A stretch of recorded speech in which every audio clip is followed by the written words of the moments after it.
மாநில சுயாட்சியை நிலைநிறுத்துவதில் சிறப்பாக செயல்படுகிறார் முதலமைச்சர் மு.க.ஸ்டாலின். சென்னையில் நடைபெற்ற கருத்தரங்கில் மனித உரிமை செயற்பாட்டாளர் தீஸ்தா செதல்வாத் பாராட்டு. நாகப்பட்டினம் இலங்கை காங்கேசன்துறை இடையே மீண்டும் பயணிகள் கப்பல் போக்குவரத்து மே 13ஆம் தேதி துவங்கும் என அறிவிப்பு.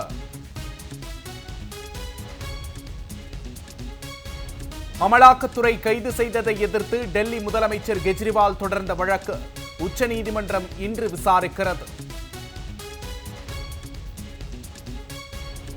உலகின் 3வது பொருளாதார வல்லரசாக இந்தியா உயர்வதில் எந்த சந்தேகமும் இல்லை. யார் பிரதமராக இருந்தாலும் இந்த மாற்றம் நிகழ்ந்துதான் தீரும் என காங்கிரஸ் மூத்த தலைவர் ப. சிதம்பரம் கருத்து.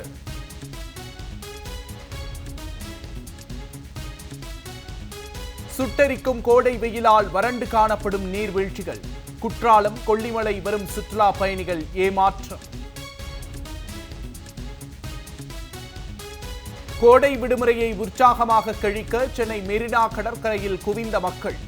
கிண்டி சிறுவர் பூங்காவிற்கும் குடும்பத்தோடு வருகை தந்து பறவைகள், விலங்குகளை கண்டு ரசிப்பு.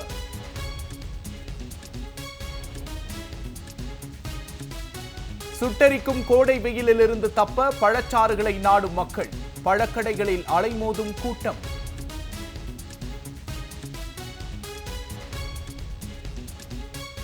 தமிழ்நாடு முழுவதும் ஒருங்கிணைந்த வரையாடுகள் கணக்கெடுக்கும் பணி நீலகிரி மாவட்டம் முக்குருத்தி தேசிய பூங்காவில் தொடங்கியது.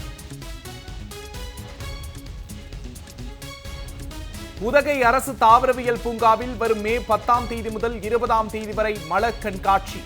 சிம்ஸ் பூங்காவில் மே 24இல் பழ கண்காட்சி நடத்தவும் நீலகிரி மாவட்ட நிர்வாகம் தீவிரம்.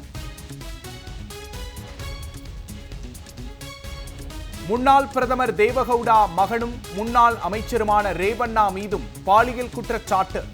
மகனை தொடர்ந்து தந்தை மீதும் அடுத்தடுத்து பாலியல் குற்றச்சாட்டா கர்நாடக அரசியலில் பரபரப்பு.